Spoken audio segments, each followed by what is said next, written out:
जो इस राज में जब आदरणीय गुरुजी मंचों से दहाड़ते थे तो अच्छे अच्छे लोगों का पैंट भी गीला हो जाता था।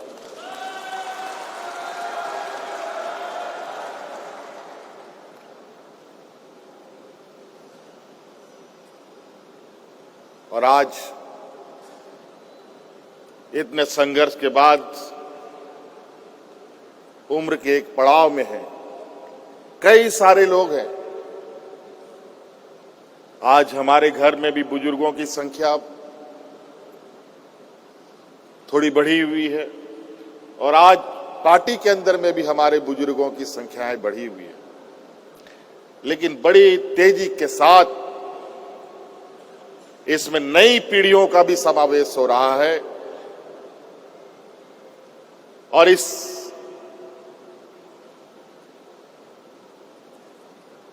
कारवां को और लंबे सफर की तैयारी के लिए मैं तैयार कर रहा हूं, ताकि हम लोग अपने पार्टी के विचारों को, अपने आंदोलनकारी साथियों के विचारों को और आगे तक ले जाएं। राज अलग करने का संघर्ष था, अब सत्ता की संघर्ष है। इस राज को संवारने सजाने का संघर्ष है।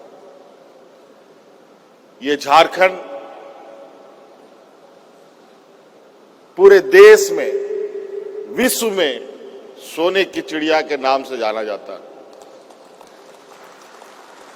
लेकिन बड़ा दुर्भाग्य की बात है यहां के लोग इतने सीधे सरल स्वभाव इस राज्य के लोगों का रहा है कि आए दिन कोई ना कोई किसी रूप में इस राज्य में आता रहा और यहां के लोगों को छलता रहा, ठगता रहा और उनके हक अधिकार को मारता रहा। चाहे वो सरकार बना करके, चाहे वो पदाधिकारी के रूप में, चाहे वो बिचौलियों के रूप में, चाहे वो व्यापारी के रूप में, अलग अलग चेहरे से लोगों ने इस राज का दोहन करने का काम किया।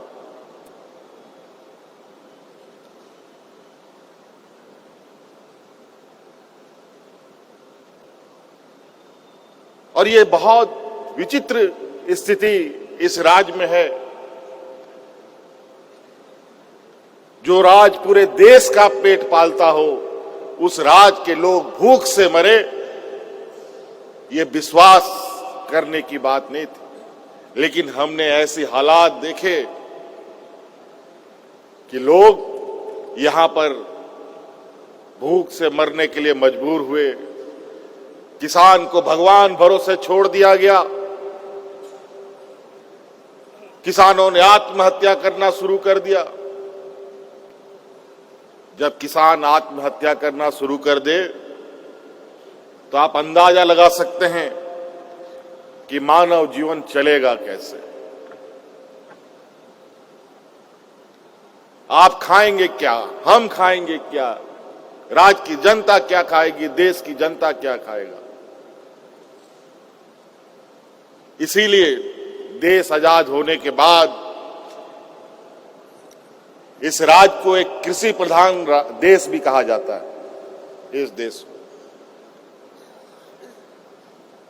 किसान के बगैर इस देश की परिकल्पना नहीं की जा सकती थी, लेकिन आज किसान इतने मजबूर और इतने बेहाल स्थिति में है। पूरे देश की किसान आज हतोत्साहित है। आप लोग कई सूचना तंत्रों के माध्यम से आपने दिल्ली के किसान आंदोलन को देखा, सुना, पढ़ा। ऐसा संघर्ष भारत देश के इतिहास में कभी किसी समूह ने एक साथ इतने लंबा संघर्ष एक सांस में किया हो। और उस संघर्ष में 1000 से अधिक किसानों की जान चली गई, लेकिन उस संघर्ष से पीछे हटे नहीं। अंतोगत्वा संघर्ष इतना मजबूत होता गया कि केंद्र सरकार को झुकना पड़ा। ये गरीबों की ताकत है, ये किसानों की ताकत। हक अधिकार की लड़ाई कौन लड़ता है? पूंजीपति व्यापारी नहीं लड़ते। हक अधिकार की लड़ाई गरीब, गुरबा, शोषित, पीड़ित,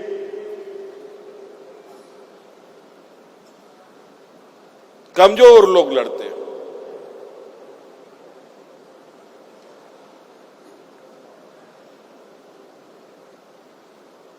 देश का दुनिया का सबसे बड़ा लोकतंत्र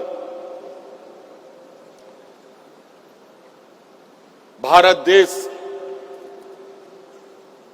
लेकिन आज के दिन में भी जात पात का भेदभाव, ऊंच नीच का भेदभाव, अगड़ा पिछड़ा का भेदभाव खत्म नहीं हो पाया। 75 साल से अधिक हो चुका है ये देश आजाद हुए। 2, 4, 5 साल में हम लोग 100 साल पार कर जाएंगे। फिर भी आज के दिन में भी गरीब, किसान, मजदूर, आदिवासी, दलित, पिछड़ा, अल्पसंख्यक के ऊपर आज भी ये शोषण बदस्तूर चल रहा है। आज के दिन में भी कई सूचना तंत्रों से आप लोग कई घटनाओं को सुनते होंगे कि आदिवासी, दलित, पिछड़ा, अल्पसंख्यक के ऊपर कैसे अत्याचार हो रहे। ये कौन कर रहा है?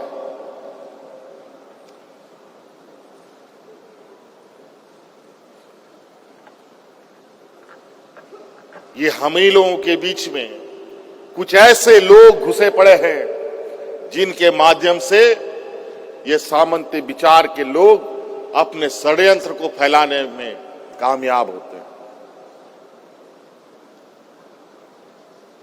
राज हम लोगों ने ले लिया, अब राज को संवारना है, सजाना है, और इसके लिए जब तक राज के अंदर शांत स्वभाव और सौहार्द का वातावरण नहीं होगा, कोई विकास संभव नहीं।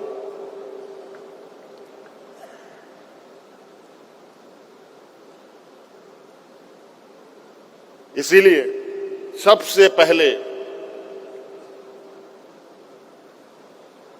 हमें इस राज्य के अंदर जो हमारा सामाजिक ताना बाना सदियों से चला आ रहा था, जहां हिंदू, मुस्लिम, सिख, ईसाई, आदिवासी, दलित, पिछड़ा, किसान, मजदूर, हर वर्ग का लोग एक गांव में रहता था और मिलजुल करके रहता था, एक दूसरे का खेत जोतता था, एक दूसरे के मदद में खड़ा होता था। वही एकता कायम करना होगा।